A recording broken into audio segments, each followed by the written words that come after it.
Hello friends, welcome to my YouTube channel online Gyan Pathshala सीखे आसान भाषा में। यहाँ मैथ को सबसे आसान भाषा में सीखने की कोशिश करेंगे।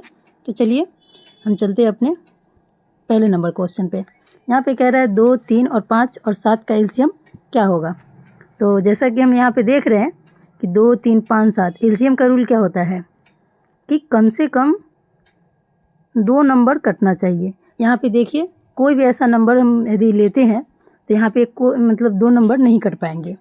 ठीक है, जैसे 2 लेते हैं तो मान लीजिए यहाँ पे सिर्फ 2 कटेगा, 3, 5, 7 नहीं कटेगा। उसी तरह से सारे नंबर क्या है, ओड है, तो ऐसे नहीं कट पाएंगे। ठीक है, तो हम इसको क्या करेंगे, डायरेक्ट मल्टीप्लाई कर देंगे। तो 2 गुने 3 गुने 5 गुने 7 बराबर, तो इसको मल्टीप्लाई करते हैं तो 2 तिया 6, 6 पचे 30 और 30 सते हो जाएगा हमारा 210। ठीक है, 210 किसी ऑप्शन में दिख रहा है तो ए नंबर में ही है हमारा, तो ए हो जाएगा राइट आंसर। ठीक है, अब हम चलते हैं दूसरे नंबर क्वेश्चन पे। यदि किसी संख्या का 25% 80 है तो संख्या क्या होगी। यहाँ पे संख्या हमको नहीं दिया हुआ है। ठीक है, संख्या हमको ज्ञात करना है, तो हम मान लेते हैं x। ठीक है, कोई संख्या क्या है, x है। यदि इसका 25% 80 के बराबर है, बराबर है किसके, 80 के। 25% का यदि वैल्यू हम देखते हैं फ्रैक्शन में तो 1/4 होता है।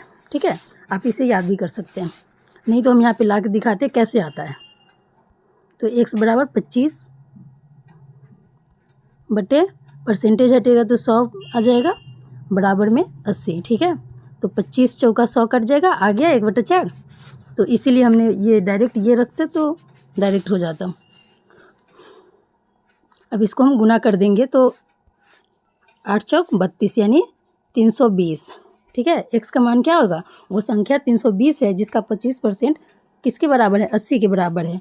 तो ये संख्या क्या है, 320 है। कहीं ऑप्शन में दिख रहा है तो सी नंबर ऑप्शन में मेरा है, सही हो जाएगा। ठीक है, अब हम चलते हैं तीसरे नंबर क्वेश्चन पे।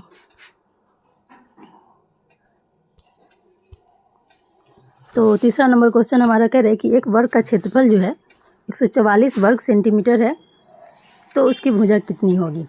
तो वर्ग यानी कि स्क्वायर है ना, तो वर्ग का क्षेत्रफल का फॉर्मूला जो होता है वो क्या होता है, भुजा स्क्वायर होता है ना। क्षेत्रफल का जो फॉर्मूला होता है वो क्या होता है, भुजा। भुजा को मान लीजिए हम ए मानते हैं तो ए स्क्वायर हो जाएगा। ठीक है, तो यहाँ पे तो भुजा तो दिया नहीं है, क्षेत्रफल दिया हुआ है, तो क्षेत्रफल की जगह पे हम 144 पुट करेंगे। ठीक है, और भुजा बराबर क्या है, ए स्क्वायर। ठीक है, अब ये स्क्वायर जो है ये यहाँ पे रूट बन के चढ़ जाएगा। ठीक है, और ये स्क्वायर हट जाएगा, तो ए बराबर, तो 144 की कितने का रूट होता है, 12 का। ये पता होगा हम लोग को, नहीं तो आप करके देख लीजिएगा। ठीक है, तो ए बराबर कितना आ जाएगा, 12 सेंटीमीटर। ठीक है, 12 सेंटीमीटर दिया हुआ है, तो सी ऑप्शन में ही दिया हुआ है, तो हमारा सी आंसर सही हो जाएगा। अब हम चलते हैं चौथे नंबर क्वेश्चन पे। यहाँ पे कह रहा है कि 3.5 बराबर है x/20 का, तो x का मान क्या होगा। ठीक है, यहाँ पे पूर्णांक का पहले वाले के बराबर होगा और बाद वाले का। जैसे कि पहला यानी 3 x के बराबर है और 5 किसके बराबर है, 20 के। तो हम यहाँ पे देखते हैं 5 बराबर 20 लिख लेते हैं। ठीक है, यहाँ पे कहने का मतलब है कि 5 जो है 20 के बराबर, तो हम यहाँ पे 1 का वैल्यू पहले निकाल लेंगे। ठीक है, तो 20/5 यानी कि 5 चौका 20 मेरा कट जाएगा, तो 1 का वैल्यू क्या हो जाएगा, ये जो है यहाँ पे ये बराबर नहीं है, लेकिन फिर भी यहाँ पे जब दिया हुआ है तो हम इस आधार पे चलेंगे कि कोई एक चीज़ जो है कितने के बराबर है, 4 का बराबर है। तो x बराबर 3 दिया हुआ है तो 3 कितने के बराबर हो जाएगा। ठीक है, तो 3 बराबर यहाँ पे x दिया हुआ है ना, तो 1 का वैल्यू 4 आ गया, तो 3 का वैल्यू कितना होगा, 3 गुने 4 बराबर x, तो कितना आ जाएगा, 4 तिहाई 12। x बराबर हमारा कितना आ गया, 12 हमारा ए ऑप्शन में ही दिया हुआ है, तो ये नंबर सही हो जाएगा। अब हम चलते हैं 5वें नंबर क्वेश्चन पे। तो 5वां नंबर क्वेश्चन हमारा लाभ हानि से है। किसी वस्तु का क्रय मूल्य 800 रुपया है तो विक्रय मूल्य और विक्रय मूल्य 1000 है ना। तो लाभ प्रतिशत क्या होगा?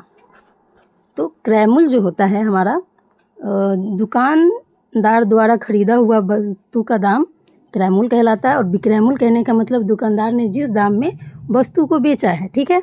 तो हम क्रय मूल्य को सीपी मान लेंगे, क्रय मूल्य को सीपी मान लेंगे और विक्रय मूल्य को हम एसपी मान लेंगे, ठीक है। तो इसका फार्मूला होता है एसपी माइनस सीपी बट्टे में सीपी, ठीक है, और गुने में 100, क्योंकि हमको परसेंटेज पूछा गया है हमें कि कितना प्रतिशत लाभ होगा, प्रतिशत में बताना है।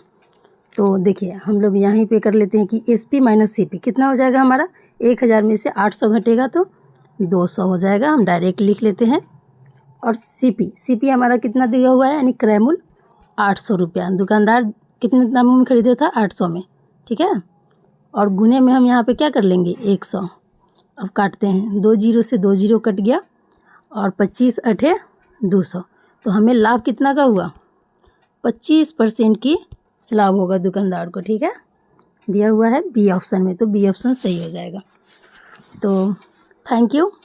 और यदि आपको गणित अच्छे से समझ में आ रही हो तो आप लोग हमारे चैनल को सब्सक्राइब कर लीजिए और लाइक कीजिए और शेयर कीजिए। इससे हमें मतलब ये अच्छा लगता है